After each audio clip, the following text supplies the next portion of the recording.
Enfin, je fais agrandir l'image, si vous voulez bien, vous me dites, hein, si vous voyez bien. Vous voyez tous bien, c'est bon? Ouais, très bien. Oui. Très bien. La famille de Lévi, je vais prendre mon curseur. Voilà. Shevet Lévi. Que veut dire Shevet à propos? Tribu. Shevet. Tribu, oui, c'est juste. Bonsoir Francis. Salam. Francis, merci d'être parmi nous ce soir. Shevet veut dire tribu, c'est juste, mais avant tout. Branche, très bien. Ou bien, oui. Un bâton. Un bâton, oui, absolument. Un bâton. Okay. Alors pour quel rapport entre le tribu et le bâton? Chaque tribu a un bâton qui lui est propre. Qui lui est propre, cela veut dire que sur le bâton lui-même était inscrit le nom de la tribu, d'accord, de la famille. Nous le verrons, alors nous le verrons, c'est très très flagrant, la famille des Lévi, hein, particulièrement, on en parle souvent. Leur bâton apparaît, on le verra dans l'épisode de Korah, de Corée particulièrement, l'épreuve du bâton, vous vous rappelez, voilà, et le symbole de la tribu de Lévi, il y a deux symboles, on va le voir, c'est les Urim et Tumim, et alors on en parlera dans quelques instants, mais aussi le shaked, c'est-à-dire rappelez-moi en hébreu, en français, et l'arbre qui fleurit au printemps, l'amandier.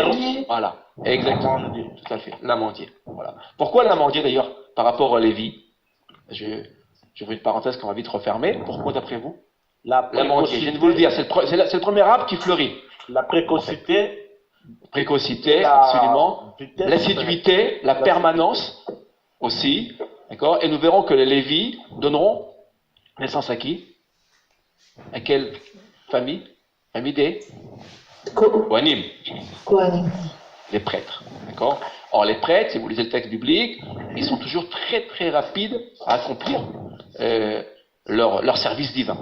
Voilà, ils sont très très très rapides. Tout ce qu'il le faut, ils le font très rapidement, avec beaucoup d'assiduité et de comment dire, d'application. Voilà. D'où le symbole de l'amandier. Chaim. Oui, maintenant. Il est aussi l'homme le plus puissant dans les livres de Shemot. Oui, il apparaît beaucoup. La tribu de Lévi est extrêmement présente dans le livre de Shemot, c'est juste. Tout à fait. Ça, on va y revenir dans un instant. Alors, Shevet Lévi, tribu des Lévi. Combien d'enfants? Regardez bien. 3 enfants. Gershon. Ici. Kehat. Et Merari. Je vous ai indiqué ces noms en hébreu et en français. Ici. Kehat, regardez, on va s'arrêter sur Kehat. On va ici s'arrêter sur Kehat. Ici. Kehat qui va donner naissance ici à 2 personnages extrêmement présents dans le texte biblique qui sont Itzhar et Amram. Ici. Amram qui est le père de Myriam, à Aaron, Moshe. Et je vous ai mis ça dans l'ordre. Hein. Myriam, la fille aînée. Hein. La fille aînée, Aaron viendra bien après Myriam, et Moshe, 3e. Rappelez-vous, hein, vous allez remarquer d'ailleurs, on vient de voir que, regardez bien, Lévi, on a dit combien de lettres? 3 lettres. Hein. Vous voyez? Regardez bien. Kehat, combien de lettres? Kehat? 3 lettres. 3 lettres. 3 lettres aussi, absolument. Et pour vous rappeler, nombre, combien? 3. Nombre 3. Vous voyez, ça peut vous aider. Voilà, et c'est elle. Voilà. Très très bien. Vous voyez ici. Alors, pourquoi ai-je mis Itzhar, aussi, qui est donc le fils de Kehat? Parce que un personnage important dont on ne parlera pas ce soir, hein, mais pas dans le texte biblique évidemment, extrêmement important. Je ne sais pas si vous vous rappelez de Korah. Corée, qu'on appelle en français Corée, que j'aime pas trop bien d'ailleurs, et Korah qui veut dire chaud d'ailleurs, Kereach en hébreu qui veut dire chaud, et qui est, regardez bien, donc qui est donc par rapport à Moïse, qui est-il par rapport à Moïse? Ah, c'est l'oncle. Le Cousin, pas non. Cousin, Shlomo. D'accord, c'est le cousin. Oui, cousin. Le cousin, et nous le verrons dans le texte. Alors, c'est pas le sujet de ce soir, mais je tenais quand même à l'indiquer. Et c'est vraiment, Korah va devenir l'ennemi de Moïse. Il va le jalouser. Korah est extrêmement riche. Asher ke Korah, on dit en hébreu, riche comme Crésus. On devait traduire Korah, on traduirait Crésus en français. Voilà. Et d'ailleurs, c'est l'expression d'ailleurs en français. Quand on traduit riche comme Crésus, on traduit Asher Kekorach. Ici, et il lui manquait, enfin, qu'est-ce qui lui manquait à Korach? Il avait la richesse. Il lui manquait finalement, eh bien, le pouvoir que détenait Moïse. Vous voyez, donc, les problèmes sont des problèmes vraiment intérieurs à la famille de Kehat. Shalom, Chaim, shalom. Shalom, Christophe. Oh, Christophe. Un revenant. Oui, retrouvé, Christophe. Comment vas-tu, Christophe? On ne te voit pas, mais mets ta vidéo. On puisse te voir. Tout va bien, tout va bien. Heureux de te retrouver. Voilà. Oui. Tu me vois là ou pas, non? Et non, pas encore. Je vois GC, voilà. Voilà, ça y est. Voilà. Merci à toi, Christophe. Alors, Christophe est un étudiant, un excellent. Voilà, avec Francis. Très très bon CV. Je rentre de l'Ulpan là, tu vois. Super. Merci à toi d'être parmi nous. Nous continuons. Vous voyez, ici, je vais agrandir l'image, regardez bien. On va agrandir l'image. Si vous remarquez, regardez ce que je viens de faire. J'ai mis à part et Gershon et Merari par rapport à Kehat. Auriez-vous une idée avant même que nous commencions à lire le texte? Je demanderai d'ailleurs à Cathy après je vois Cathy sur l'écran, de lire le texte. Bonsoir. Bonsoir Cathy, merci d'être parmi nous. Avant de lire le texte, d'après vous, auriez-vous une idée d'elle? Ceux qui auraient lu les références que je vous ai envoyées. Quelle est la particularité de Kehat par rapport à Gershon et à Merari? Il y a beaucoup de particularités, hein, on va le voir. Auriez-vous une idée? Vous savez quoi? On va d'abord Cathy Oui, Manhattan? Ils étaient à l'intérieur du Mishkan. Oui, mais pas vraiment, parce qu'on pourrait le dire même de Gershon et de Merari. Hein. Aussi. Ils avaient tous des rôles importants. Hein. On va le voir, le partage des fonctions. Mais il y a une particularité. Il y a quelques particularités qui appartiennent à la famille de Kehat. On va le voir. Alors on va demander à Cathy de lire le texte d'abord. Un instant, Cathy, je prends mon curseur. Oui. Nous tous. Bakacha.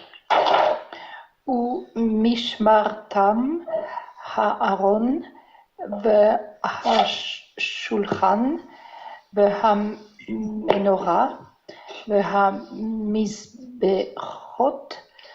וכלי הקודש אשר ישרתו בהם והמסך וכל עבודתו. Parfaitement. Traduction. Qu'a-t-il? Et leur garde était l'arche et la table et le chandelier et les autels et les ustensiles du lieu saint avec lesquels on fait le service et le rideau et tout le service qui s'y rattachait. Nombre 3, 31. Très bien. Merci à Cathy, très bonne lecture. Regardez bien ici. Si vous reportez un nombre 3, 25, ici pour Gershon, et un nombre 3, 36 pour Merari, hein, dans le livre de nombres, là, on indique, en fait, on précise la fonction de chaque famille, de ces trois familles. Alors, vous l'avez remarqué, là, j'ai pas indiqué, hein, parce que par manque de place, évidemment, ce serait trop long, mais auriez-vous une idée, quel était le travail de Gershon, quelle est la fonction de Gershon, et quelle était la fonction de Merari, par rapport à Kehat? Alors, vous voyez Kehat, regardez ce qu'ils font Kehat. Quelle est leur responsabilité, leur fonction? L'arche, imaginez-vous. Oui, absolument. C'est sur les instruments, on va le voir, les plus importants, hein, ici. Les plus importants du tabernacle, qui rentreront évidemment plus tard, sous Shlomo, et dans le temple, dans le premier temple. Mais que fait Gershon? Que fait Merari? Rappelez-vous. Prenez votre texte, vous avez votre texte. Qui porte et l'autre qui garde. Les traverses, les piliers, toute la structure. Oui, bonsoir Philippe. Oui. C'est juste. Alors Gershon, oui, pourrais-tu rappeler Gershon? Gershon, lui, s'occupe de tout ce qui est tabernacle, couverture, rideau. Exact. Les tentures. Voilà. Tout à fait. La couverture. D'accord? Tout ce qui recouvre, en fait, l'enveloppe. Dire du tabernacle. Quant à Merari, Philippe.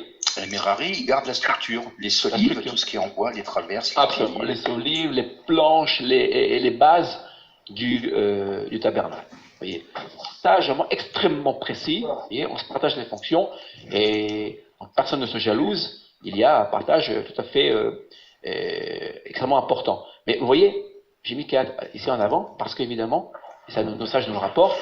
Et ils ont finalement le rôle prépondérant, hein, quand même, tout de même. Imaginez-vous porter l'arche, porter des pains de proposition, ici, la menorah, ici, et évidemment, à Misbechot, les deux hôtels. Des hôtels qui se trouvaient où, rappelez-vous?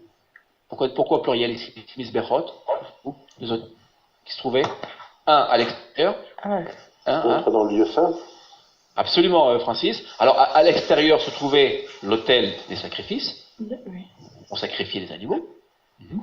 Et puis, à l'intérieur, l'autel de l'encens. Quand on déboulait des parfums. Tout à fait. Ici, Prélé à Kodesh, Asher Yisharetu Bahem. Ici, vers Massar, Bechol Avodat.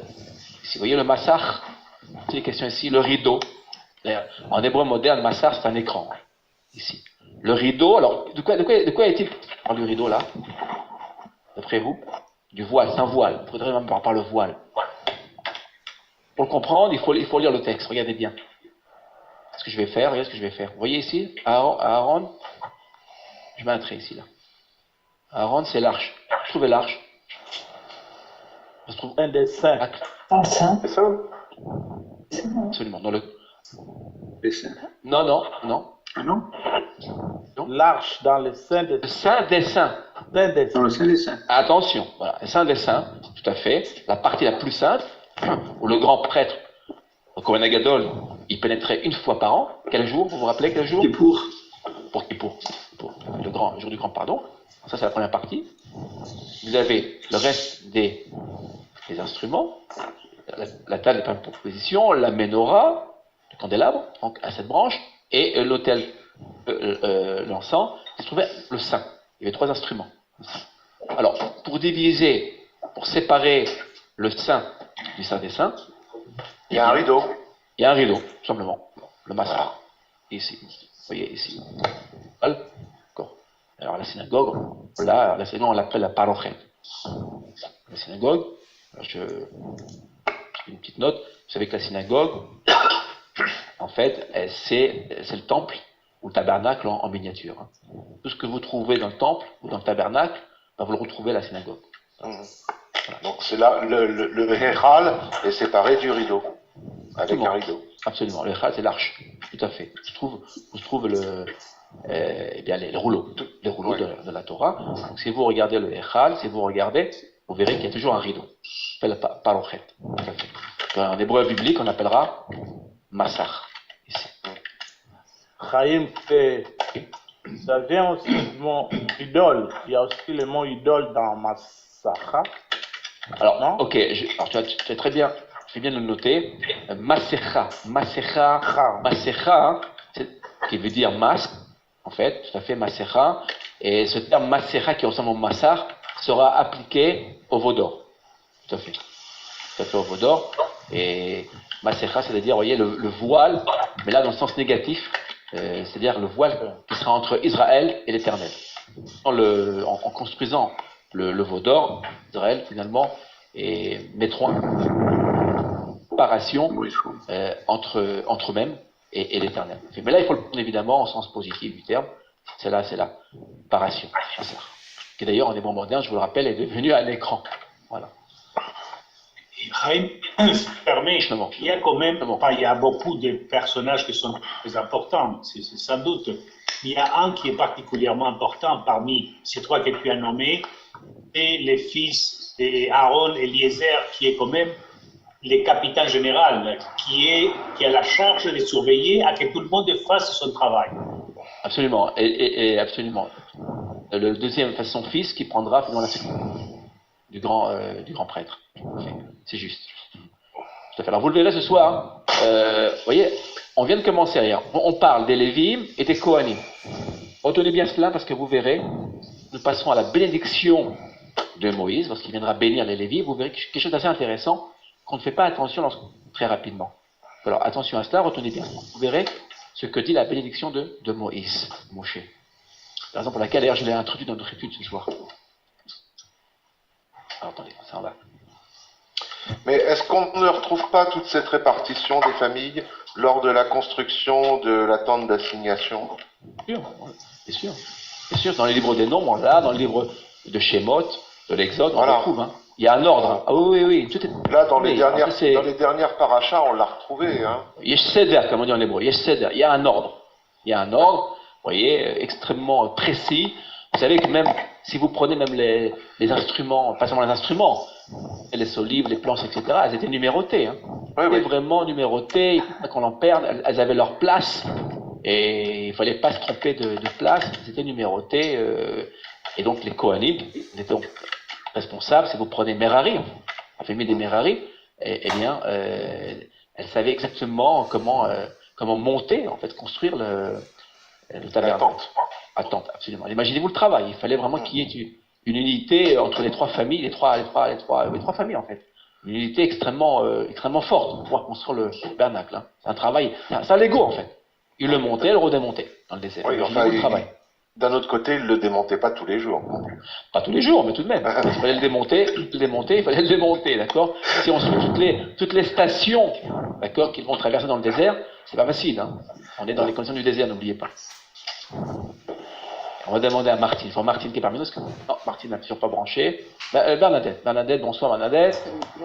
Je vais agrandir l'image. Un chat de Martine qui est sur une tablette et qui n'a pas le son. Voilà. C'est juste. Elle n'a pas le son. Ouais. Elle n'a pas le son sur sa tablette. Ah, d'accord. Je suis désolé. J'espère qu'elle pourra nous suivre malgré tout. Alors Bernadette, en attendant. Attends, un instant, voilà. On voit l'image, qu'elle est prête. Velifne que a Lonatan qui avoda à Kedush. À Kodesh. Oui, à Kodesh. Alehem Baka Ter. C'est un P, hein, un P final ici. Oui, Bakater. Tef. Tef, c'est un P. Voilà.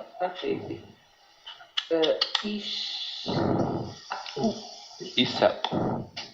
Alors on va traduire. Il n'en donna pas à vous tous, et plus particulièrement à notre ami Nissim.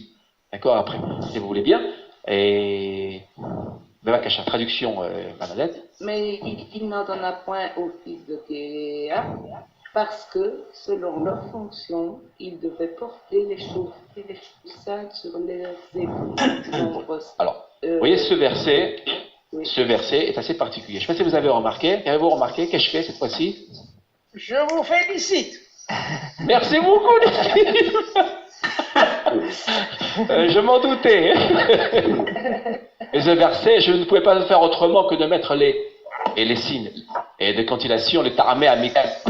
Et alors, avant que Nissim ne réponde, et ça m'a préparé du tout, hein. Mais Nissim répondra. Mais je voudrais d'abord que, vous voyez, j'ai mis un point d'interrogation d'après vous là, ici là. Pourquoi? Est-ce que vous pouvez répondre là? Mais il n'en donna point au fils de Kéhat. De quoi s'agit-il? Mais oui. Il faut avoir lu ce qu'il précède. Avez-vous une idée? D'abord. Quelle différence entre Kéhat? Regardez, on vient de le voir. Attendez, je vais revenir en arrière, si vous voulez bien. Ici, regardez bien. C'est extrêmement important à savoir, hein, à retenir. Regardez bien. C'est la garde, la notion de garde. Mais oui. Une garde, oui. Alors, oui, c'est juste. Alors, vous voyez, ici, j'ai mis Gershon et Merari à part parce qu'évidemment, ils portent même évidemment les tentures ou les planches, c'est juste. Les Kéhat, donc les Kéhat, finalement, ont la garde des instruments les plus importants. Mais il y a un autre point là. Regardez bien. C'est le service. Oui, rappelez-vous. Mais quelle différence? Regardez bien. Regardez bien. Regardez l'image ici là. Je vous ai mise ici. Que voyez-vous là sur l'image? Il porte l'arche. Porte l'arche. Bon, sur les épaules. D'accord? Ils sont à pied. Oui, bonsoir Marie-Dominique. Oui. Bonsoir. Ils sont à pied, ils portent pas l'arche sur un chariot. Et très très bien. Merci Marie-Dominique. La différence, regardez bien. Si vous revenez au texte, encore une fois, parce qu'on n'a pas tout. J'aurais dû mettre, vous voyez, pour les Lévites, on aurait dû faire un webinaire jusqu'à demain matin. C'est très extrêmement importante. Et d'ailleurs, moi-même, je suis étonné que je ne pas l'avoir travaillé bien avant avec vous. Et c'est très bien, Marie-Dominique. Il la porte sur les épaules. Sur les épaules. Or, si on revient, on va revenir un tout petit peu en arrière. Ici, Gershon. Comment transportait-il les tentures? Avec les deux. Combien il y avait? Il y avait deux charrettes. Des bœufs, il y avait des bœufs. Des Avec charrettes. 4 bœufs. 2 charrettes, 4 bœufs. Et toute la tente, elle tenait dans 2 charrettes. Oui. Bon, c'est ce que dit le texte. Elles étaient grandes. Voilà. Ah, c'est des grosses charrettes. Exactement. Et Merari, rappelez-vous, ça c'est le texte, hein. Je me reporte au texte. Si vous cherchez dans le texte, vous verrez combien de charrettes? Agalote, on dit agalote. Agalote, charrette, charrue. Combien? 4. Ah oui, pour tous les ustensiles. Oui. Donc 4, vous multipliez donc 8 euros. 8 euros. 8 euros. Vous voyez? Alors, vous voyez la différence? Je reviens à notre texte. Ici. Et alors pourquoi est-ce qu'ils n'auraient pas dit Yishu Baregel? Très bien, Bakatet. Alors, c'est une très bonne question là. Alors là, je vais demander à notre ami et Nissim de répondre à la question. Là, ici, on a ici un. Quelle est la traduction n'est pas bonne, arrêtez la traduction en français. Aucune traduction n'est bonne, même celle de Chouraki. Vous cherchez, celle de Chouraki n'est pas non plus juste d'un point de vue grammatical. Alors, on l'a traduit de la sorte, d'accord, pour en fait tout simplifier la vie. Mais en vérité, si vous regardez bien ici, C'est élevé. regardez bien. Regardez bien. Non. C'est juste élevé, mais regardez bien à quelle forme verbale, quel binyan. Ici, j'ai grandi l'image. Le grammairien de ce soir-là. Ça ressemble à un ifal. Oui, un ifal, Philippe, très très bien. Un ifal, donc la règle, hein, vous voyez, c'est un passif. Passif. C'est un passif. Mais ça peut être un cas à la forme posale hein, aussi. Oui, mais là, je pense que tu as tout à fait raison de dire que c'est un passif, tout simplement. On va le prendre. Là, on a le point ici, là. Eshrazak. Le point fort dans le sin, qui vient donc à la place d'un noun. Sin, ce verbe est ici. Nasa, qui veut dire porter. Donc, ici. Très la traduction, là, je passe ici. Nissim. Comment? Quand au sport de théâtre, le randonneur Pouvin, chargé du service des objets sacrés, il devait les porter sur l'épaule. Mais c'est pas très très juste comme traduction, parce que Issaou, ça veut dire que les objets, on peut dire que les objets étaient portés par l'épaule ou par les épaules. Exactement, ils étaient portés Paul, traduction possible, les objets, j'ai fait là.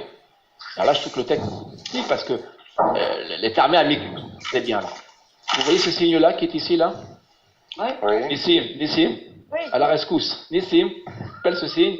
Ça, c'est un terme qui est disjonctif. Disjonctif, irha. Bon.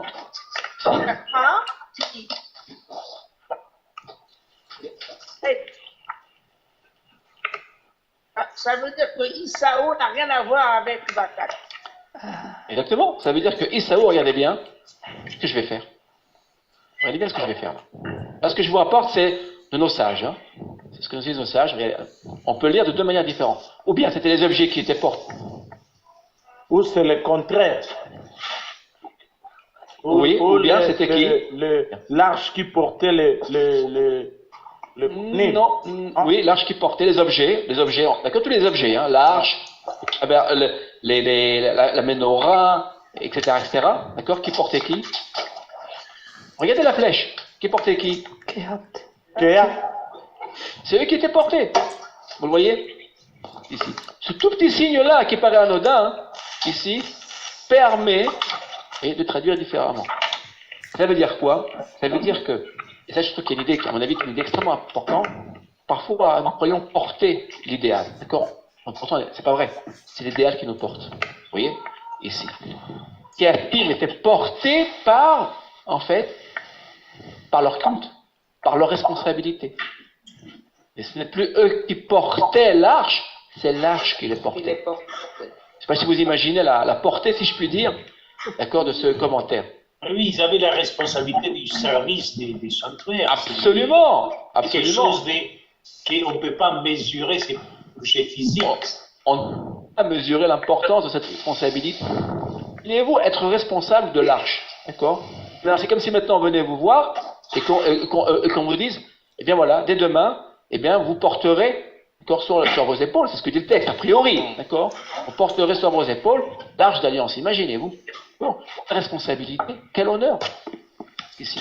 On retrouve ça à la synagogue lorsque quelqu'un porte le Sefer Torah. Excellent. En vérité, si vous approfondissez la question, ce n'est pas nous qui portons le Sefer Torah. C'est eux qui nous portent. C'est lui qui nous porte. D'accord. C'est comme ce soir, vous voyez, en étudiant la Torah, c'est pas nous qui la portons, c'est elle qui nous porte. Vous voyez, c'est elle qui nous élève finalement. Voilà. Donc d'où cet idéal de l'étude. Vous voyez, maintenant, on doit étudier tous les jours le texte biblique et parce que ce texte nous porte. Voilà. Rien. C'est nous qui devons tout l'Éternel, mais vous voyez, c'est lui.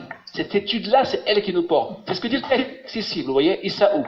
Ici, on a un ifal, passif. Ils sont portés. Les kéatim sont portés. Oui. Le texte dans Ésaïe qui parle de l'épaule par rapport au Mashiach, mais je ne sais pas, il a déchargé son épaule sur le fardeau. Alors, dans Ésaïe, je ne sais pas si c'est Katef, ou il y a un autre Isaïe, un autre prophète, je crois que c'est Shechem. Épaule aussi, Shechem.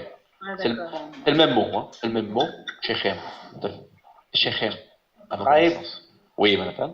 On peut dire que c'est l'arche qui a mis le Jourdain à sec, c'est pas les pieds des canines. Tout à fait, c'est juste, tout à fait. Et finalement, c'est notre idéal qui nous porte finalement tellement haut que quand on a un véritable idéal, eh bien on possède une force une énergie extrêmement. Tous les écueils, nous allons les passer, en fait. Parce que c'est l'idéal qui nous porte. C'est l'histoire d'Israël.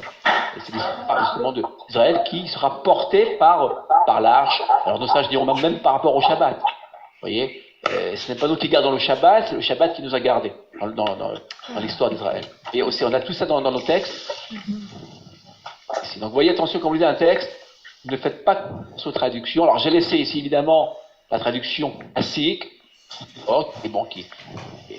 qui est pas, si vous voulez, d'accord. Mais si on veut être puriste, et on va l'être ce soir, voilà, on doit évidemment revenir à nos règles de grammaire ici, et c'est bien ici un ifa, une forme passive, pluriel, donc ils seront portés. Alors ça peut très bien les objets, d'accord, bakatef, ici bakatef, qui peut être juste, première lecture possible, et seconde lecture possible, qui est fort intéressante pour le contexte, eh bien, les bnekat seront eux portés. C'est la raison pour laquelle ici j'ai introduit ici, eh bien, les ta'amim, les signes de cantillation.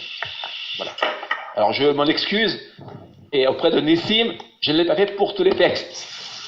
Léger notre lecture. Non, mais c'est un commencement, c'est tout. Chaque chose. Si. Exactement. Vous voyez, mais là, il y a des versets où on ne peut ne pas mettre, vous voyez, les signes de cantillation. Dans l'absolu, Nissim a tout à fait raison. Nissim, à propos des signes de cantillation, logiquement, on devrait, pour être précis, on devrait mettre les signes de cantillation. J'y pense. Il est probable que dans nos prochaines études que j'introduirai les signes de cantillation. C'est probable. Voilà. Donc, vous voyez la lecture. Donc, attention. Et comment tu le prononcerais, enfin, comment tu le dirais avec les signes de cantillation logiquement, voilà, on devrait logiquement. Nissim va donner la lecture. Nissim. Il y a le כי עבודת הקודש עליהם בכתר יישאו. Très bien. Vous voyez, alors vous avez remarqué que notre ami Nissim, c'est légèrement, pas beaucoup, légèrement arrêté ici à ce signe-là. Voilà. C'est un accent disjonctif. Et évidemment, quand il est arrivé à Nathan, vous avez remarqué qu'il s'est un peu plus. Ici, parce que là, vous avez le Nach, ici, qui équivaut à un. Voilà. Ici. Et là, j'aurais dû, vous voyez ce que j'ai oublié là? Ici, mon Dieu aurait dû me reprendre. Ici. Les deux points, sauf Passou. Ah oui, ça c'est sûr. Rahim, je reviens à la grammaire. Ce n'est pas un ifal, c'est bien un kal. C'est bien un kal à la forme posale. La forme posale, oui, un ifal, ça serait Yilsaï. Isaou. Ok. Puisque là, c'est. J'irai rechercher. En tout cas, je sais que dans la tradition, dans les textes oraux, ici, on le considère comme un ifal. En fait. On ne met pas un pour un cheval, mais un posal pour un ségol. Et donc, oui. il y a un kamet, ça veut dire que ce n'est pas une question posale. On ne peut pas mettre un posal, surtout que le ton et l'accent tonique, il est sur la dernière syllabe. Mais ici, on a mis un métègue pour dire mettez l'accent sur. Oui, le métègue, il est là, le métègue. Il est là. Vous mettez l'accent sur cette syllabe, mais c'est simplement à cause du métègue on accentue ça. C'est juste. En tout cas, pour confirmer ce que dit notre ami Nissim, je sais que dans le texte oraux, là, évidemment, je me suis appuyé sur les textes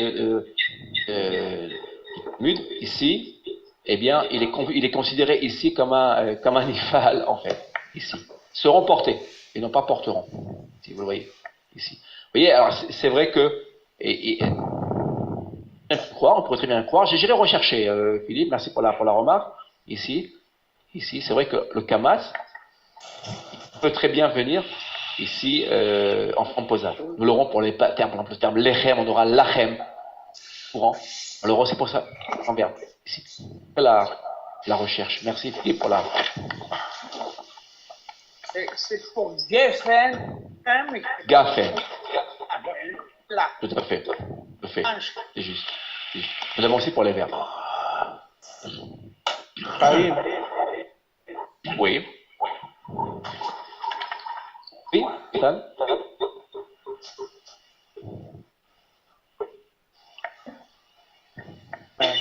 Certains commencent à traduire les mots. Excuse-moi. Yehoshua, Yahashua, Ya, il y a le Ya. Pourquoi c'est Ya là? D'où ça vient? Ça certaines traductions qu'on entend un peu partout là. Je n'ai pas compris ta question. Ils appellent Yehoshua, le nom de Josué, Yehoshua. Yehoshua, oui, ce qui est juste. Et il prononce Yahashua. Non, j'ai pas de souvenance. J'ai pas de souvenance de cette prononciation. Certaines, disons, messianiques. Ah, c'est une erreur. C'est une erreur, hein? C'est une erreur. Ah, oui. À ma connaissance, j'ai pas. Non. Yehoshua. C'est parce qu'ils veulent trouver le nom de Jésus un peu partout. Oui, voilà, probablement. Ou le Ya qui est dans Alléluia, qui commence à Ya. Alléluia, c'est autre chose, hein. C'est autre chose. Ok, on va continuer si vous voulez bien.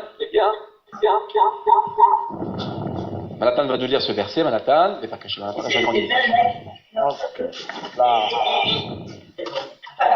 Manhattan, Bevakasha. Je vois plus le début, Chaim. Un instant.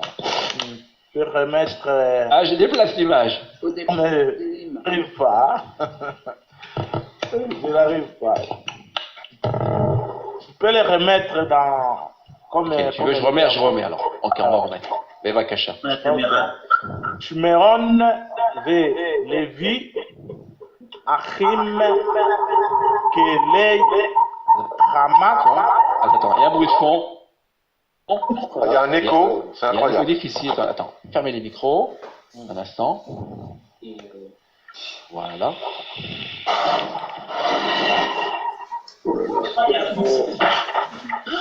Attendez un instant. On verra là. Voilà. Ouvre ton micro, Manhattan.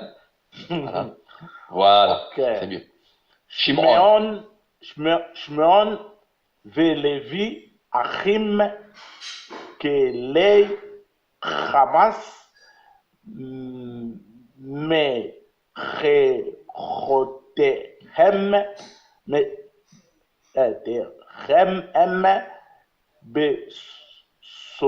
Sodam al Tavo Nafeshi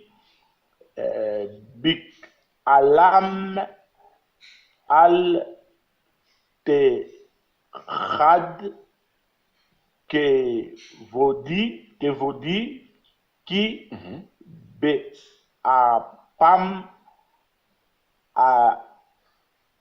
Or ou Ar Arregu. Arregu Ish ou Virtonam Ikru Ikeru. Ouais. Tu vois là, ici, on attend le point fort. Donc le Sheva est na, il est mobile.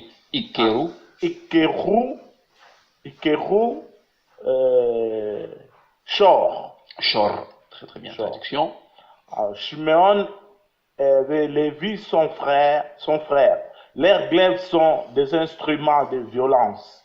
Que mon âme n'entre point dans leurs conseils secrets, que mon esprit ne s'unisse point à leur assemblée. Car dans leur colère, ils ont tué des hommes et dans leur méchanceté, ils ont castré un taureau. Bereshit 49, 5, 6. Et 6. Très bien. Alors, quel est le contexte ici maintenant? Si tu te rappelles, si vous vous rappelez. C'est Jacob qui devait bénir ses enfants. Exactement. On est à chapitre 49 là. Il appelle tous ses fils avant de mourir. Il est sur le point de mourir. Donc il appelle tous ses fils. Il lui dit tous ses fils pour les bénir. Et que se passe-t-il ici? Il y a un drame qui se joue là. Ouais. Shimon, Lévi et Shimon qui vont perdre leur bénédiction des droits d'aînesse. Lévi va perdre le droit d'aînesse. Pas tout à fait. C'est pas ce que dit le texte. Attends. Rappelez-vous quel est le contexte ici. Pourquoi ici question? Pourquoi Yaakov fait-il mention des glaives? Ils ont tué les gens de ceux qui ont violé leur. Très bien. De Shrem. Oui. Ouais. Pourquoi? Rappelez-nous pourquoi. Ouvrez mon micro. Parce qu'ils avaient violé leur sœur Dina. Exactement, oui, bonsoir Frédéric. Bonsoir. C'est possible. Merci d'être parmi nous. Alors, tout à fait, la Frédéric a tout à fait raison, parce qu'ils ont violé, en fait, d'accord, et les gens de Shrem ont violé leur sœur. Dina. D'accord. Dina. Et n'oublions pas Dina. Vous savez que Dina, elle est quand même malheureuse, Dina. Parce que Dina, on l'oublie souvent. D'accord. On se rappelle des 12 fils de Jacob, mais on oublie la sœur. Dina. On oublie, absolument. Dina qui veut dire la rigueur. Vous voyez, la rigueur, ici. La rigueur. Que se passe-t-il? Donc, eh bien, elle sera donc violée. Que vont faire Shimon et Lévi? Ils vont se venger. Ils vont se venger. Sans la vie de leur père. Et apparemment, regardez, je dis le texte, ce n'est pas du tout du goût de Jacob. Jacob le prend très très mal. Je ne sais pas si vous vous rappelez dans le texte. On serait attendu finalement à ce que Shimon et Lévi soient complémentés. Il n'y a rien, pas du tout. D'accord? En fait. Et ils seront réprimandés par Jacob. Et au moment même où ils devront être bénis, que se passe-t-il? Regardez ce que dit Jacob. Besodam altavo nafshi. Ici. Que veut dire ici Sodam? Des sortes, des secrets, shalom. Leur secret. Alors, ça c'est ce qu'on a traduit ici, secret. Le mot sod en hébreu veut dire aussi, c'est un conseil, une assemblée.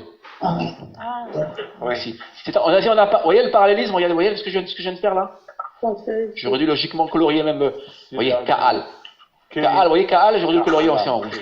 Ici. Ce qu'on appelle c'est un poème ici. C'est comme un poème qui serait tiré des psaumes, d'accord? Ici, vous voyez ce qu'on appelle un parallélisme synonymique. Kaal, on le mot sod, ici, qui est décliné, ici, et le synonyme de Kaal, qui veut dire assemblée. Alors, et pourquoi ici on a sod? Si vous lisez le mot rapidement, regardez bien, Besodam rappelle quel mot? Sodome, bien sûr, merci Philippe, excellent. Sodome, vous voyez? Alors, ça, vous aurez conseil secret. Alors, si on a rajouté le secret ici. Le conseil aurait même suffi, très largement, ici. Vous voyez? Alors, évidemment, Sodome, vous voyez? Ils se sont comportés, c'est ce que dit, vous voyez le texte, ils se sont comportés comme un Sodome, ici. Et Israël ne doit pas rendre à l'ennemi voyez? Et il a été fait. On s'est élevé. C'est ce que dit le texte. On ne peut pas ressembler à Sodome, ici. Et évidemment, si vous lisez le texte, Jacob, regardez bien. Jacob, ici, en fait, ne maudit pas Shimon et Lévi. Il maudit quoi?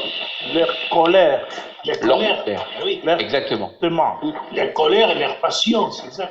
Absolument, absolument. Je rappelle qu'en Israël, on ne maudit jamais personne. D'accord? On peut très bien critiquer une attitude, une mauvaise attitude, mais on ne peut jamais, d'accord, maudire qui que ce soit. Il y a une interdiction formelle de maudire.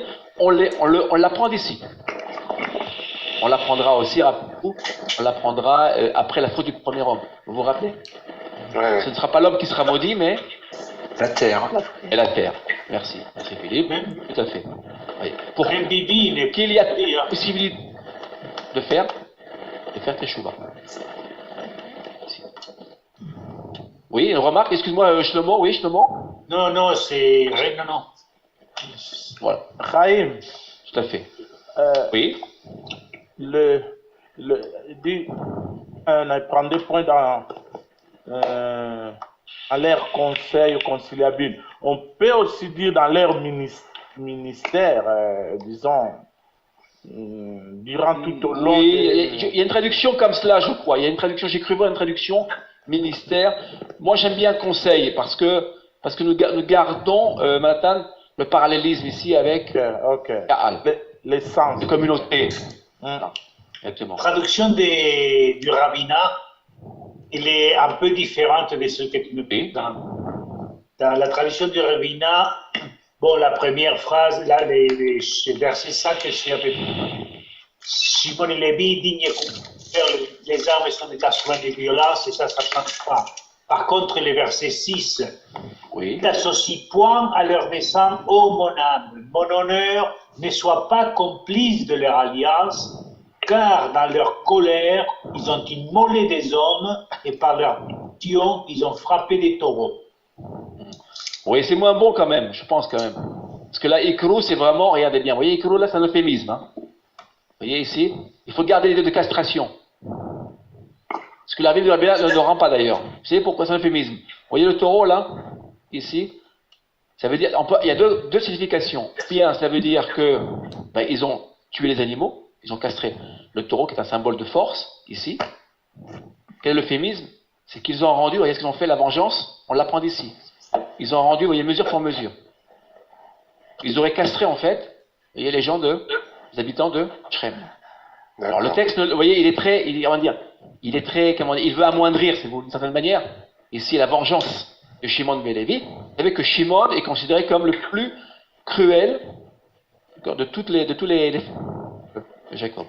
Et Lévi aurait été entraîné par Shimon. Pour comprendre cela, il faudrait revenir au texte de la Genèse, vous vous rappelez, frère de Joseph. D'accord? Shimon, si vous vous rappelez Shimon, c'est celui qui sera gardé, en fait, par Joseph. C'est le fils le plus... Oui, c'est le fils... cruel. Il a cruauté en lui. Voilà. D'ailleurs, ça, c'est pas le sujet de ce soir, mais Shimon n'aura peu d'héritage. Hein. Il sera avalé dans quelle tribu, vous vous rappelez? Judas. Manassé. Judas. Exactement. Il aura rien. Il aura finalement, aucun héritage, et donc il sera, on peut dire, il disparaîtra d'une certaine manière. Dans la tribu il sera phagocyté, avalé dans la tribu de Judas, qui viendra d'une certaine manière le modérer, si vous voulez. Voilà ici. Et Lévi. Alors, question que je vous pose. Vous voyez ce que je viens de faire? Bénédiction ici. C'est pas une malédiction, c'est une bénédiction. Pourquoi? Alors, voilà la question. En quoi cette dispersion? Attendez, ici. Excusez-moi, j'en suis pas encore là. J'ai avancé, mais ici, on va lire ici. Je vais demander à Nelly. Nelly, bonsoir Nelly. Nelly, notre amie Nelly, parmi nous, merci Nelly. Nelly. Une question, Raïm. Non, il ne peut pas lire. Et Christophe? Oui, non, Francis. Francis, moi. Quelle est, c'est pas la traduction de glaive. Quel est Hamas? Je sais pas ce que. Alors, quel est Hamas? Raison, c'est un instrument de violence. violence. Ici. C'est sous-entendu par le contexte que ce sont des glaives. Et voilà, et là, voilà, ici, Mechorotehem, ici, Mechorot, et instrument de les épées, oui, voilà, c'est ce que dit Philippe par, voilà. Ici, on a ici, si vous voulez, encore un parallélisme, ici, hein, ici. J'avais plus de place, j'aurais bien, comment dire, j'aurais mieux disposé le verset pour faire apparaître le parallélisme. Là, j'ai pas pu le faire. Voilà, pour ne pas couper le verset. On doit tout lire là, les deux versets en fait. On ne peut pas les séparer. Ici. Voilà. Alors. Okay. Alors, oui. Arur apam ki az ve everatam ki kashata Achalekem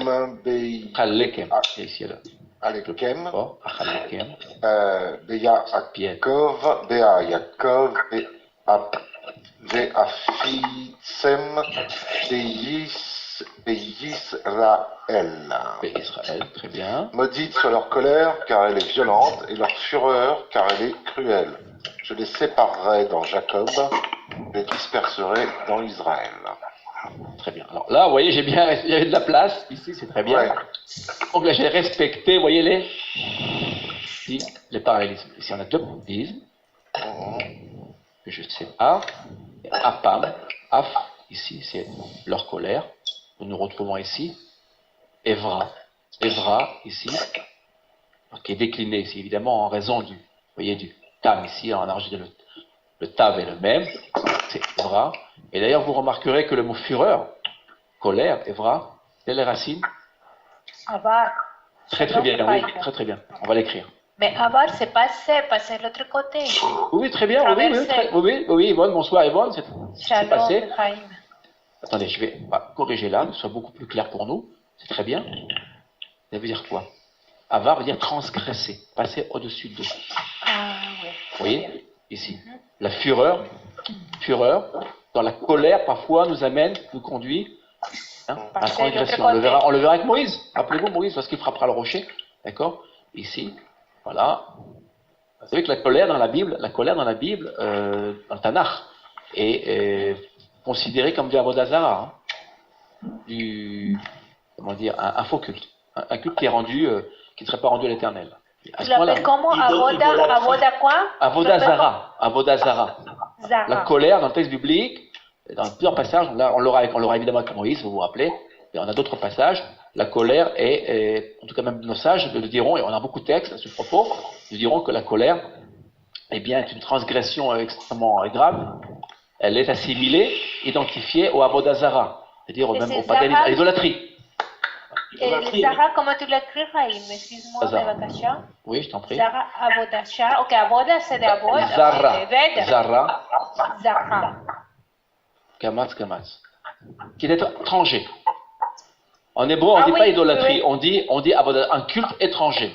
Ah, d'accord, ok. Voilà. Culte étranger au culte monothéiste, si vous voulez. Voilà. Ok. Et ce serait un domo. Avoda Zara. Avoda, oui. Avoda, on a Avoda, le culte, dans le service, Zara. Alors, Todalabba, Yvonne. Alors, regardez bien. Voilà ma question. En quoi cette dispersion peut-elle être considérée comme une bénédiction et non point comme une malédiction? Je vous renvoie au texte. Si vous lisez le texte, ici, a priori. Ici, vous voyez. Parce que finalement, Lévi est emmené, est sollicité par Shimon, et finalement, pour le bien de Lévi, il vaut beaucoup mieux qu'il soit séparé de son frère. Alors, un premier point, c'est très bien, parfait. Dans la mesure. Torrent cela, c'est juste. Dans la mesure où les Lévites, ce sont les gardiens du temple, puisqu'ils sont dispersés dans Israël, c'est tout Israël qui devient les gardiens. Waouh, super, excellent. Alors ça, c'est ce qu'on va travailler maintenant. Non, c'est cela en réalité, voilà. Bon, finalement, mais si un mal pour un bien. Parallélisme avec l'épisode de la tour de Babel lorsqu'on mélange les langues, c'est-à-dire, on ne sait pas, on ouvre à l'universalisme. Exact. Alors, exactement. Alors ça, on va le voir au niveau national, cette fois-ci, d'accord? Et au niveau d'Israël, on va le voir. Cette dispersion, finalement, est une dispersion positive. Je vous fais remarquer ici, une règle de grammaire, ici. Vous voyez ce verbe-là? Achalekem. Quelle est la forme verbale? Comment? Non, halak. Attention. Non. Non. C'est un piel. Un piel. Bien, merci. Notre champion. Chilek. Là, qui existe. Mais c'est le verbe lechalek. Ledaber. Ici, alors vous l'avez deux remarques. Vous avez cette remarque ici, la remarque. On a le chadaf patar sur le aleph. Comme adaber, je parlerai. Achalek, je diviserai. Je séparerai. Et le point, vous voyez le point? Le point fort, il est où? La même. Deuxième radical du verbe. Voilà la radicale ici. Alors pourquoi je m'attarde ici sur la forme verbale d'après vous? Pourquoi un PL? Pourquoi c'est important de le savoir? Que représente le PL? C'est une forme intensive. Intensive, il redouble, exactement, tout à fait, il redouble, une forme intensive. Alors, pourquoi intensive? Parce que nous allons voir que la dispersion finalement de la tribu de Lévite, une dispersion, mais extrêmement importante. Elle va, regardez bien. J'avance là, vous voyez? Regardez toute ville, vous la voyez, on va agrandir l'image. Je ne sais pas si vous la voyez. Ici. Voilà. Vous la voyez ici? Regardez le nombre de villes. Combien de villes en tout et pour tout? Vous vous rappelez? 6. On va les voir. Allez bien, on va les voir, voilà. 42. 48. Attention. C'est 42, oui, c'est juste. Plus. Juste le plus. 6 cités de refuge. Tout à fait. Très très bien. Vous voyez ici. Alors, Francis va nous lire le texte. Francis, j'ai agrandi l'image. ואת הערים אשר תיתנו את שש תיתנו לה, הלוויים. תיתנו ללוויים את שש ערי המקלט אשר תיתנו לנוס שמה הרוצח ועליהם תיתנו 42 עיר. Parfait. Traduction. Ces villes que vous devez donner aux Lévites sont d'abord les 6 villes de refuge que vous accorderez pour que le meurtre s'y retire. En outre, vous y ajouterez 42 villes. 42. Nombre 35, 6, 7. Très bien. Alors, je pose une question là. Je pose une question ici. Pourquoi 6 cités de refuge? Pourquoi des cités de refuge? D'accord? Qui sont celles-ci, hein, voilà. Là, vous voyez, ici, là, je les ai ici représentées, ici. Les voici, on en a 6. On a Kedesh, tout à fait au nord. Oui. D'abord, on doit d'abord diviser le voyez là, ici. On a le Jourdain qui coule ici. On a 3 de chaque côté. Voilà, et on doit diviser. Voilà, est-ce que je fais là?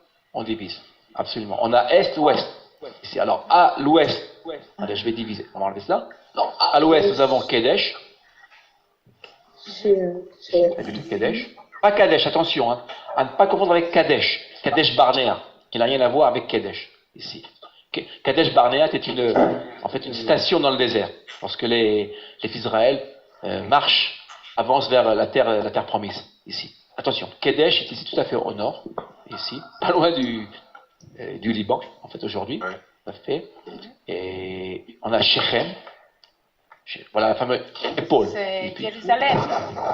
Attention, Shechem. C'est Shalem, Jérusalem. Shalem, absolument. On n'a pas de avec Shalem. Alors, Shechem qui est traduit par français. Naplouse. Arabe. Moi, je préfère le nom hébraïque. Ah, bien sûr. On gardera le nom hébraïque. Shechem, l'épaule. Pourquoi Shechem? Parce que si vous regardez la ville de Shrem, la cité de Shrem, vous verrez qu'en fait, c'est un mont. Vous voyez? En fait, qui a la forme d'une épaule. Voilà. Bon, évidemment, Hebron, voilà, où reposent les patriarches et les matriarches, excepté Rachel, Hebron qui veut dire ami, amitié, ici, vous voyez, chaver, l'idée d'unité, chaver, chaverout, chevra, on l'a compris. Et l'Est, regardez bien, le Golan, regardez le Golan d'aujourd'hui d'ailleurs. Hein. Et regardez, il appartient déjà à Israël, regardez bien ici. Dans le texte, intéressant, le Golan, ici, parlons de la Syrie. Ad. Je n'entrerai pas dans les détails, hein, ce serait trop long. Et à chaque endroit, il y a une histoire qui lui est particulière. Ce serait trop long, ce serait un webinaire en soi. Et nous avons Betser. Même des passages. Betser, ce sont des villes généralement qui ne sont pas retenues. Oui, en général, Betser, vous voyez, Betser, Ramoth Gilad, en général, ce sont des cités qu'on oublie, mais qui me semblaient Et c'est intéressant à la vue de ces plans, de ces maps que tu nous présentes, c'est que Zev Jabotis qui avait raison. Hein.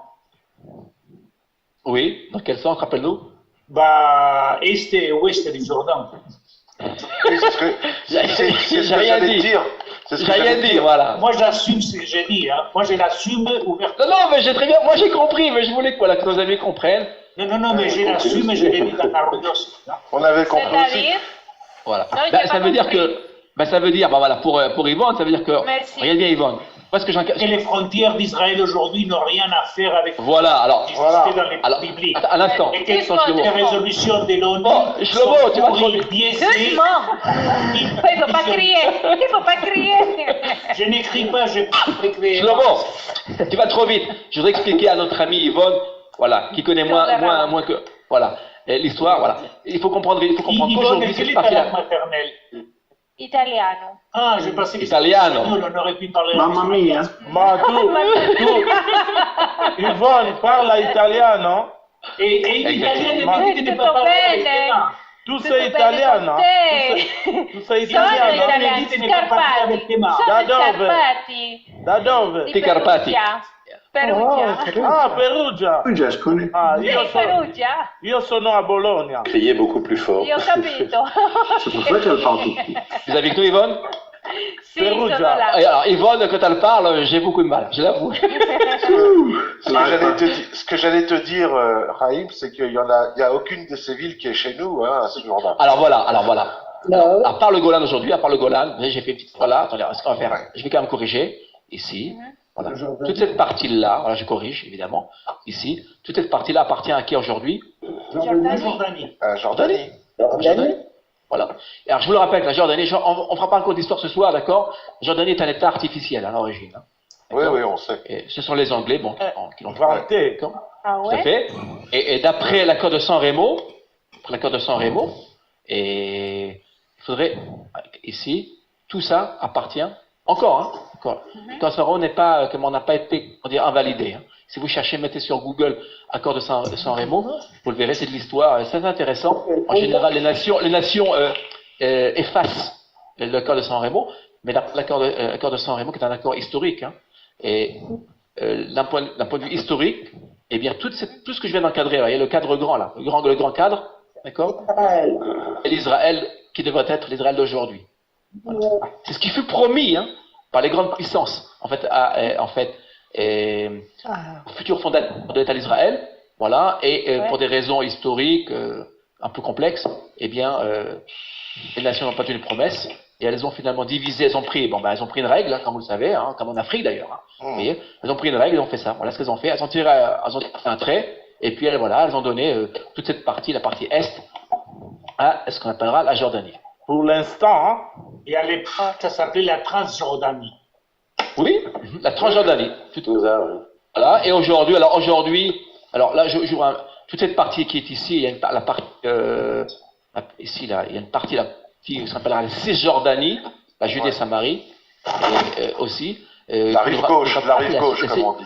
Voilà, qu'on ne devrait pas l'appeler la Cisjordanie, puisque la Jordanie elle-même, a renié en fait cette partie-là, on l'appelle la Judée-Samarie. Je préfère l'appeler la Judée-Samarie plutôt que la Cisjordanie, tout à fait. Et, voilà. Et le Golan, évidemment, comme vous le savez, voilà, ici, qui appartenait en fait à la Syrie, a été repris à la Syrie et a été annexé, d'accord? Annexé au même titre que Jérusalem, d'accord? Voilà. Le Golan fait partie intégrante d'Israël. Je sais que certains, alors les nations, ne reconnaissent pas le Golan. La France, par exemple, les grandes puissances européennes prétendent que le Golan appartient en fait toujours à la Syrie. Voilà. Alors, imaginez-vous aujourd'hui, hein, imaginez-vous que si le Golan, imaginez-vous que si le Golan avait continué à appartenir à la Syrie, ce serait la catastrophe pour nous. C'est chaud. Ce qui se passe en Syrie aujourd'hui, imaginez-vous, on serait... un point stratégique. Comment bonsoir Esther. Bonsoir Raïm. La France qui ne reconnaît pas les agressions antisémites, ils ne pas tout seul. On tape sur un étudiant d'une école, mais c'est pas mais c'est pas une agression antisémite. Mais c'est un autre sujet, ça. D'accord. En tout cas, dans ce que je voulais dire simplement, et c'est que le Golan est aujourd'hui, donc appartient bel et bien à Israël, il a été annexé, il fait partie d'Israël, comme Ashkelon, comme la ville où j'habite, ou comme Ashdod, comme Tel Aviv. Jusqu'en 1967, lorsque le Golan était encore dans les mains des Syriens, merci. Il y avait j'étais là à cette époque-là. Il y avait les divisions syriennes qui étaient sur les plateaux et ils tiraient sur les villes autour de Yam Kinneret. Bien sûr, parce que vous le voyez très bien là. Et lorsque tu arrivais là-bas, tu voyais des fortifications de 5 mètres d'épaisseur pour se protéger. Tout ça maintenant c'est détruit, tout ça. Et donc maintenant c'est Israël qui a les contrôles. Bien sûr. Si vous voyagez la protection de la frontière nord. Vous connaissez absolument. Je ne sais pas qui d'entre vous connaissent le Golan. Et moi j'en reviens il y a pas très longtemps. Et du Golan, si vous regardez le Golan, c'est sur une hauteur. Et le Kinneret, je vous rappelle, quelle est c'est le niveau du Kinneret? Moins 430. Non, ça c'est Yam Melach. Moins 200, Irène. Moins 200. Et Yam Melach, en effet, moins 461, je crois. D'accord. Le Kinneret, le lac Libayet, c'est moins 200. Hein. Moins 200. Oui. C'est une cuvette en fait. Imaginez-vous alors, tout ce qui se trouve ici, alors on va l'entourer là. Je vais l'entourer. Cette région-là, eh bien imaginez-vous, si le Golan appartenait encore aux Syriens, ce serait la catastrophe pour Israël. Ils tiraient tous dessus. C'est dangereux. Ah oui, totalement. C'est stratégique, militairement. Aujourd'hui, le Golan est un lieu de paix. On y cultive des pommes, les poires, les golden du Golan, qui sont alors excellentes. D'accord, les vignobles sont extraordinaires. Absolument, les golden, je les ai retrouvés en Israël. Et ici, vous avez aussi des cerises aussi du Golan. Tu me l'as fait, Raïm. Les vignobles du Golan sont magnifiques. D'accord, mais est-ce que c'était l'histoire? Parce qu'on a commencé, c'était à cause du Est-Ouest qu'avait parlé Shlomo, qu'il expliquait les choses. Alors, c'est ça ce que tu voulais dire? Non, ce que j'étais en train de dire, qu'il y a eu un homme politique un peu, c'est pas mon héros, c'est quelqu'un pour qui j'avais beaucoup d'admiration étant à Betarnik, qui s'appelait Zev Jabotinsky. C'était le fondateur du parti révisionniste. Il a toujours soutenu que à l'est et à l'ouest du Jourdain. Dont se réclament les partis de droite en Israël, dont Netanyahou. Voilà. Chaim. Dont exactement. Et Sharon, Sharon qui était le successeur du... Une remarque, oui, Chaim Golan peut avoir... peut le comparer aussi à Sinaï, le conflit qui était entre l'Égypte et Israël. Le Sinaï aussi, c'était un lieu stratégique. Non? Oui, c'est juste. Ok, c'est un autre sujet, que nous garderons pour une prochaine fois. La différence entre les Sinaï et Golan, c'est que Golan, tu peux détruire le pays avec l'Égypte et tu n'as pas de pétrole, c'est ça. C'est la différence, c'est que tu ne peux pas tirer les... On revient à notre étude si vous le voulez bien. On revient à notre étude. Ok. 6 villes de refuge, là. Je voudrais qu'on arrête. 42 villes. Les 42 villes, on les mettra de côté pour l'instant. Je voudrais qu'on s'attarde sur les 6 villes. À l'instant, Yvonne. Îles de refuge, ici. Quand on parle de ces villes de refuge, elles étaient destinées à qui? Au meurtrier. À quel? Le meurtrier. Au meurtrier par advertence. Oui. Attendez. Un par un. Là, on s'entend plus. Un par un. Ou une par une. Esther. Merci Esther. Très bien. Bishgaga, comme on dit en hébreu, absolument. Si par mégarde, une personne tue son prochain, par mégarde, accident de travail par exemple, eh bien, elle doit en fait se sauver immédiatement dans une de ces villes. Pourquoi? Pour s'échapper de la vengeance de la famille. Goel Adam, appelle en hébreu, Goel Adam, du vengeur du sang. Pour qu'on ne le tue pas. Pour qu'on ne le tue pas. Voilà. Alors, regardez bien là. C'est intéressant. Si maintenant nous revenons à l'histoire de Lévi, vous vous rappelez Lévi? Qu'a-t-il fait Lévi? Il l'a tué. Oui. Il a tué, rappelez-vous, avec Shimon. Il était allé verser le sang. D'accord? Quel est son tikkun, sa réparation? Bien. Allez. Il est dans le refuge. Dans les refuges. Vous voyez, absolument. Merci Maria-Belle. Bonsoir. Bonsoir. Bonsoir. Donc, vous voyez, il va donc réparer, en fait, ce qu'il finalement fait, à travers justement les difficultés de ces civils, qui sont des villes de refuge, et donc les villes permettront finalement de sauver des vies humaines. Voilà. Alors qu'eux-mêmes à l'origine, vous voyez, ils ont versé le sang, mais cette fois-ci, l'Éternel finalement leur permet, à travers ces civils, eh bien, de sauver des vies humaines. Voyez, ils vont donc réparer finalement leur. Oui, c'est pour éviter les vendettas. Oui, absolument, tout à fait. Exactement. Qui serait nuisible au peuple d'Israël, parce que sinon on n'arrêterait pas de se tirer les uns sur les autres, quoi. Absolument. Une question. Oui. Ayant vécu au Yémen dans les années 50-60, là-bas il y avait des cités de refuge qui avaient le même but que les cités de refuge en Israël. Intéressant. Est-ce que tu as déjà entendu parler de ça ou non? Et qui les a institués au Yémen? Parce que bon, j'étais trop jeune, j'avais à peine 9 ans. Oui. Ça m'a toujours un peu tiré le pied à la tête pour savoir un petit peu. Intéressant. Si tu veux de l'information, ça m'intéresse. Alors là, c'est vraiment nouveau pour moi. Non, je te dis, parce qu'il y avait, j'étais pas loin d'une, on était à peu près 3 heures de marche à pied. Ça s'appelait Nadre et c'était une cité de refuge. Lorsqu'il y avait eu quelqu'un tué par accident, pour protéger la personne, que la famille ne se venge, il allait dans cette. La vendetta, exactement, c'est ça. Voilà, la vendetta. Et il était protégé. Aujourd'hui, dans le texte biblique, là sur la table. Dans le texte biblique, ici, vous voyez, dans ces villes-là, c'était en fait des prisons particulières d'une certaine manière. Ok. En fait. Tout à fait, c'est comme une prison. Et absolument, mais attention. Là, ici, où en fait, le meurtrier, donc involontaire, en fait, il faisait quoi? On lui enseignait la Torah. Oui, mais il devait y rester un certain temps aussi. Un certain temps, jusqu'à la mort du grand prêtre.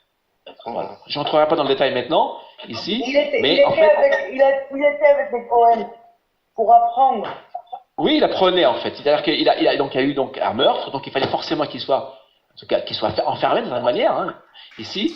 Et en fait, il est passé donc son temps à étudier et à faire teshuva, à revenir sur lui-même pour réparer la faute qui glisse. Attention, ce n'est valable que pour le meurtrier involontaire. Ah, d'accord. Il y a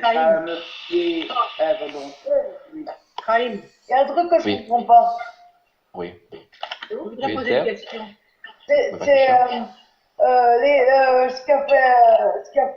qu'on fait faire de Yaakov, c'était quand même une part volontaire quand même. Ils sont tellement conduits violemment que, je sais pas, ils auraient pu s'arrêter, c'est comme volontaire. Je n'ai pas très bien compris ta question, Esther, excuse-moi. Ma question, c'était, il y avait quand même quelque chose de volontaire dans l'action de tuer, quand ils ont tué les violeurs.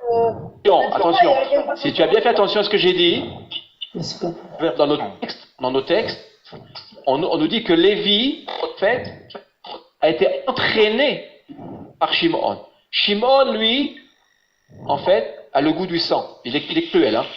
Dans nos textes, on le rapporte. Shimon, c'est celui qui verse le sang. Lévi est beaucoup plus faible que Shimon. C'était deux frères qui s'aimaient, en fait, qui étaient liés l'un à l'autre, et Shimon va entraîner Lévi à sa suite. Donc, d'une certaine manière, nos textes, nos sages seront beaucoup plus indulgents à l'égard de Lévi que de Shimon. Chez lui, ils sont très durs à l'égard de Shimon. Lévi est beaucoup plus indulgent. Ici. Donc, Lévi aura des bénéfices qu'on appelle des circonstances atténuantes. Voilà, on lui tient les circonstances atténuantes. Alors, tout là, on va continuer, d'accord? Parce qu'on a encore beaucoup de... Oui, Bevakasha. J'aimerais bien savoir si aujourd'hui, en Israël, on enseigne aussi la Torah dans les prisons. Oui, bien sûr, il y a dans les prisons d'Israël, il y a un département spécialisé pour les religieux, d'accord? Et pour les religieux qui étudient, qui ont des cours et qui étudient la Torah, absolument. Il y a, pour ceux qui sont religieux, alors attention, ceux qui sont religieux n'auront pas de télévision, ils auront pas de téléphone, etc., d'accord? Absolument. Et on a eu il y en a eu quelques ministres religieux, en fait, qui ont passé leur temps en prison à étudier la Torah. Voilà. Ils avaient, dans le département, je le sais parce qu'on en a parlé d'ailleurs en Israël, et ils passaient leur temps à étudier et à enseigner même, voilà, la Torah aux autres. Voilà. Juste une question à propos de Lévi. Une autre question à propos de Lévi, s'il te plaît. Après, on continuera à faire, oui. Est-ce que c'est la même racine que les Vionim, les pauvres? Que Les Vionim, les pauvres. Évionim, non, Évionim, attention, non, c'est pas la même chose. Évionim. Évion, c'est autre chose. Évion, c'est autre chose. Ah, Évion, attends, comprendre. On va continuer si vous le voulez bien. Je vois Marie-Abel. Marie-Abel, bonsoir, Marie-Abel. Bonsoir, Bonsoir. Merci à toi d'être parmi nous. Et Bakacha. Oui, un peu tard, parce que j'ai eu des soucis de connexion. Tu es parmi nous, c'est l'essentiel. Merci à toi. Voilà. Ou le Lévi. Ou le Lévi, Amar, Temera. Attention. Tumera. Ah, Tumera. Veurera. Leish.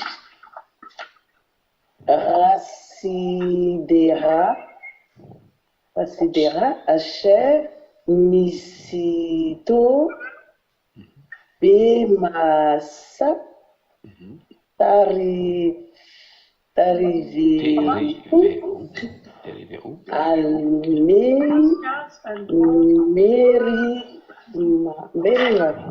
Très bien. Sur Lévi, il dit les Tumim et les Urim ont été confiés à l'homme saint à qui tu fis grâce, que tu as tenté un massacre et avec qui tu as contesté aux eaux de Mériba. Deutéronome 33:8. 33:8. Alors, d'abord, avant de revenir sur le verset, vous remarquerez, je suis passé de la bénédiction de Jacob, ici, vous voyez,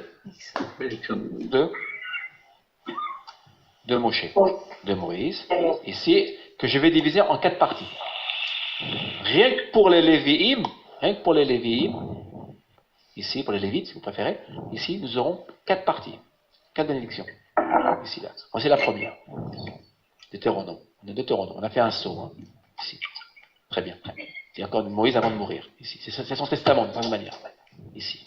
Que dit ce texte? Un texte pas facile, hein. Non. Il s'adresse à qui, le texte? Regardez. Ou le Lévi. Au Lévi. Que dit-il? Ici. C'est Moshe qui bénit, d'accord, c'est l'Éternel en fait. Bénit à travers Moïse. Tumecha ve'urecha. Les tumim et les urim. Que représentent les tumim et les urim? Les oracles. J'aime pas cette terme-là. C'est la volonté de Dieu. Consulter. On a le terme oracle, j'aime pas ce terme-là. Je sais qu'il y a des traductions. Très bien. Consulter, comment? Combien de pierres? Eh bien. 12 comme pierres. Comme les 12 tribus. Pierres précieuses. Ah, ce sont les pierres du éphod, ça, non? Oui. Qui étaient donc, en fait, posées sur le pectoral. Sur le pectoral, oui. De qui? Du Lévi, enfin, du Kohen Gadol. Gadol, excellent. Alors, on va s'attendre un instant. Oui. On parle de qui ce soir? On parle des Lévi? Vous êtes bien d'accord avec moi? Oui. Regardez bien. De qui on parle ici? Du Kohen Gadol. Alors, je vous dis tout de suite.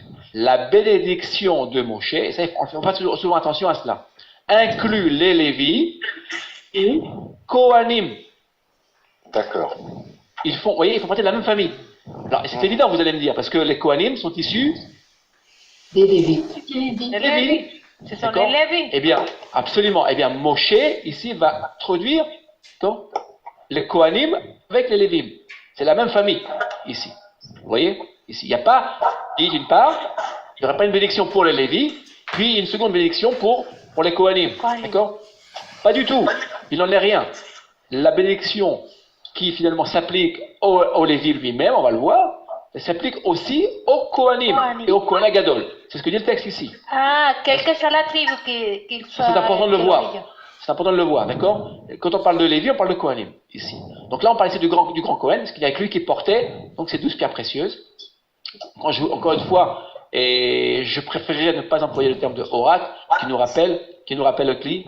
Les oracles, on parle d'oracle, on parle généralement de Avodah Zara, d'idolâtrie généralement, d'accord? Tout à fait. Alors, à quoi servaient ces Urim et Tumim dans le texte? À consulter l'Éternel. Oui, il faudrait en faire un webinaire en soi. Il y a eu plusieurs films, de livres écrits d'ailleurs, et sur ce Urim et Tumim. À discerner la volonté de l'Éternel. Oui, absolument. Alors, que se passait-il quand on avait une question à poser? Je veux la lumière. Oui, Nissim veut dire quelque chose, Nissim? Oui, Nissim. Il y a une lumière. Oui, il y avait les lettres donc qui s'allumaient, et en fonction de chaque lettre qui s'allumait, eh bien, on recomposait évidemment un texte, un message, ici, et tout à fait. Et alors, on interrogeait l'Éternel, avant d'aller à la guerre, par exemple, et savoir si on allait emporter.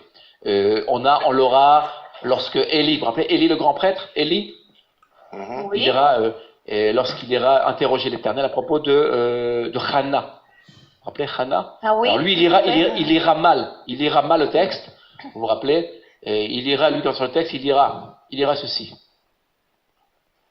Mais juste une question, Jaime, quand tu dis les Kohanim, c'est s'ils viennent de n'importe quelle tribu, ils étaient considérés comme des Lévis. Non, les Kohanim, non, attention, les Kohanim viennent des Lévis. Hein.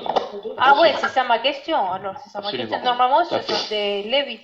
Absolument. Alors, regardez bien, le grand prêtre Élie avec un Aïn, hein, attention, hein. Pas Élie, eh bien, dans le livre de Shmuel, si vous vous rappelez, et lui, il lira mal le texte. Il lira dans les Urim et Tumim, puisqu'il était à la fin de sa fonction, et il perdra sa fonction à cause de ses fils, si vous vous rappelez.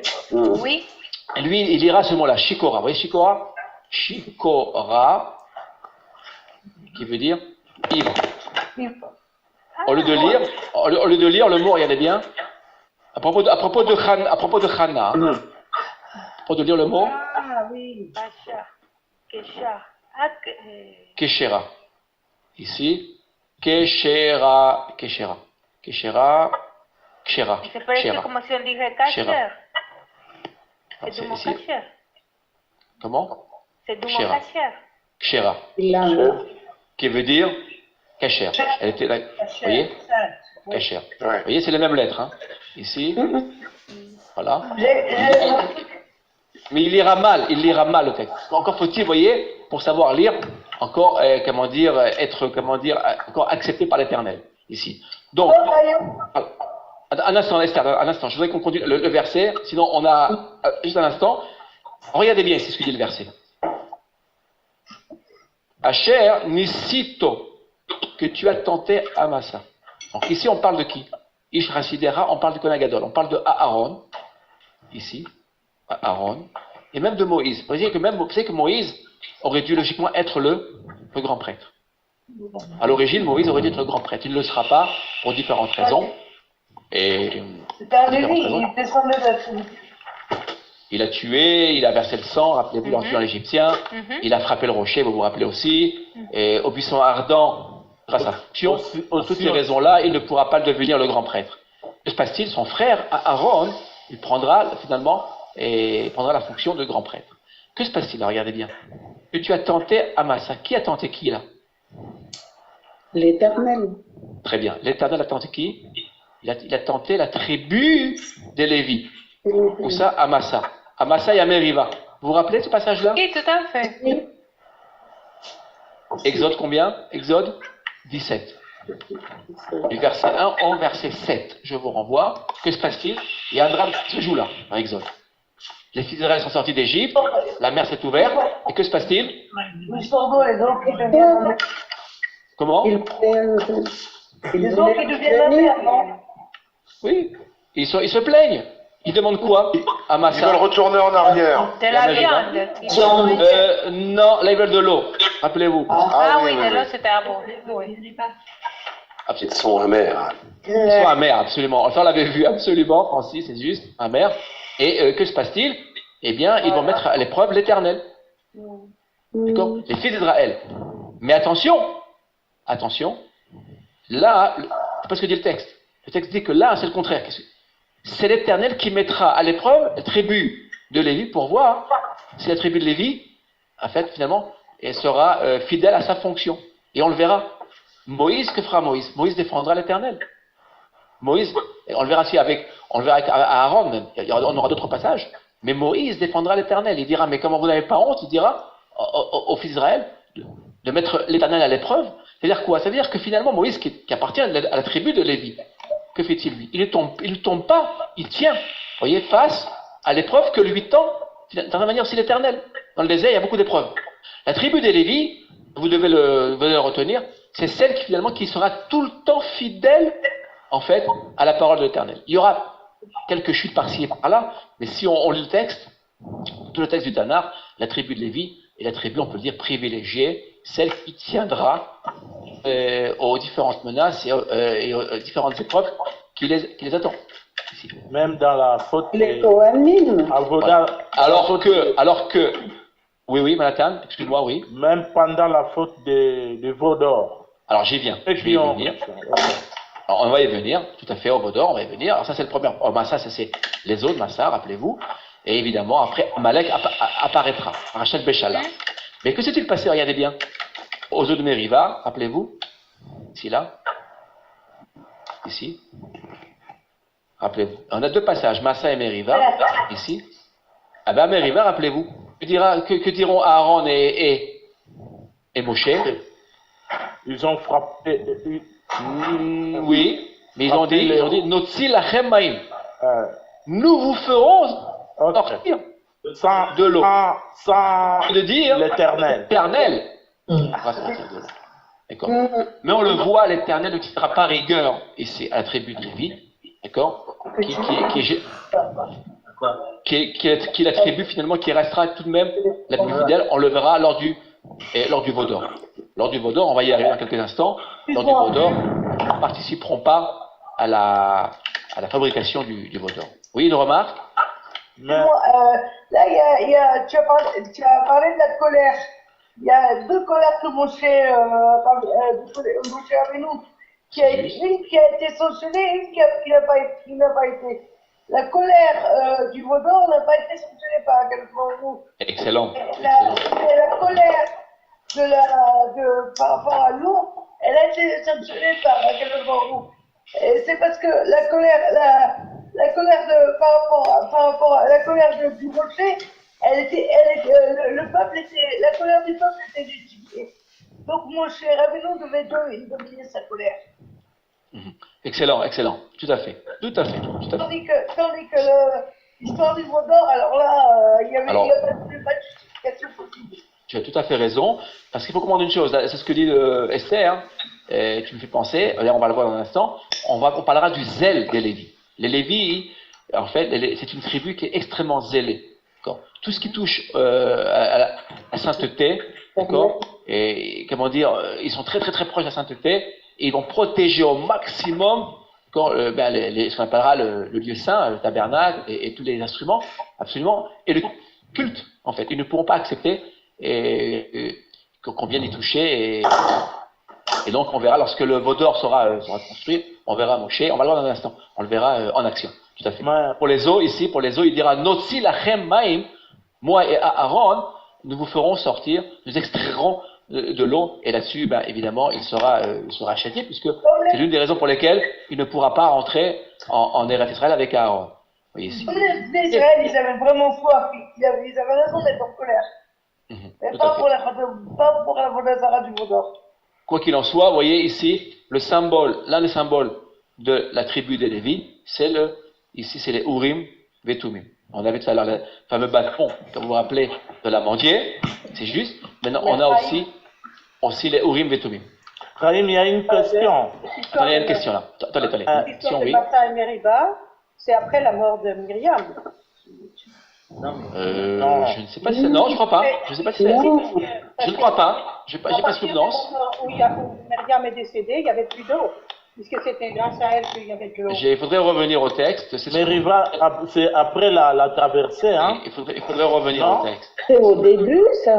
Au début. Après la traversée. Après la traversée, 3 jours. Hein? 3 jours de marche. Après la traversée de Yamsouf. 3 jours. Chaim, la tribu de Lévi n'a. Oui. On n'entend plus. On n'entend plus, Manhattan. Allô? Oui. Tu m'entends? Oui.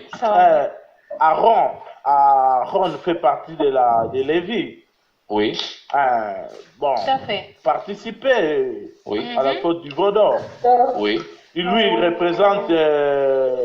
Alors attention. Comment on peut expliquer? Si vous vous reportez, il faudrait se reporter, attendez, au psaume 106, psaume 106. Je cherche le verset 32, je crois, 32-33, d'accord? Et je ne me trompe pas, allez chercher, et vous verrez qu'en fait, il a été entraîné, en fait, on l'excuse. Oui, tout à fait, Cherchez au psaume 106, c'est le peuple 106, qui l'a demandé verset 32-33, on l'excuse, d'accord? Voilà, et il aurait été entraîné, alors on explique qu'il a essayé de gagner du temps aussi, et alors il a pris part, c'est vrai que d'une certaine manière, il aurait peut-être dû prendre des risques, mais les Lévites, voilà, sans les Moshe, et ont exterminé les fautifs. Mais il a été, on va dire, on sera indulgent à l'égard de la tribu des Lévites, et qui ne prendra pas part en fait au Vaudor. Voilà. Alors, voilà. Regardez, deuxième partie. On va continuer. Qui n'a pas pris part au Vaudor? On parle du Vaudor. On parle du Vaudor. Je voudrais qu'on continue si vous le voulez bien. Ici, Claudine, bonsoir Claudine. Tu nous entends, Claudine? Elle fait du bruit. Yvonne, voilà. Shalom. On entend Yvonne. Attends, Yvonne, j'ai agrandi l'image. Mais va cacher. On parle du Vaudor, on va y arriver. Omer. Alors, Omer, les Aviv, ou les Imon, lo reitiv, ve'et hav, lo ikir, et banav, ve'et banav, lo yada ki shamehu. Imratecha ou veritecha intsoru. Alors, Lévi dit de son père et de sa mère, je ne les ai point vus. Il ne distingue point ses frères. Il ne connaît point ses enfants. Car ils observent ta parole et ils gardent ton alliance. Deutéronome 33, 9. Ce sont des versets difficiles là. Vous voyez, là, ça c'est la deuxième partie de la bénédiction de Moïse, ici de Moshe, à moins qu'il ne meure. Ici, que dit ce texte-là? Regardez bien. Il nous renvoie à quel épisode? Que l'Éternel passe avant tout. Regardez bien. Que va faire Moïse après qu'il soit descendu lorsqu'il verra le veau d'or? Je vous rappelle, il dit oui, il casse les tables. Il va les briser. Mais ça, c'est le premier point. Mais deuxième point, que fait-il immédiatement? Regardez bien là. Il intercède auprès de absolument. Là, on va demander à Marie-Jeanne de lire le texte. Marie-Jeanne, bonsoir Marie-Jeanne. Oui, bonsoir. Bonsoir, merci à tous d'être parmi nous. Merci infiniment. Toda là-bas. Vaya Amod, Marie-Jeanne. Il a produit à chaque fois. Non, c'est caché. Voilà. Marie-Jeanne. Vaya Hamod, Moshe, Shahar, Amarane, Vayomer, mi le Adonai, là, Vayo Vaillé assez faux. Assez fou. C'est joli, assez fou. Élave, col, béné, Lévi. Vayomer, Lahem, Ko, Amar, Adonai, Eloé, Israël, Simon, Ish, Rarvo,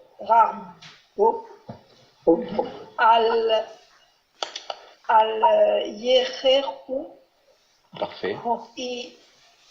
Ivrou, Vashuvo,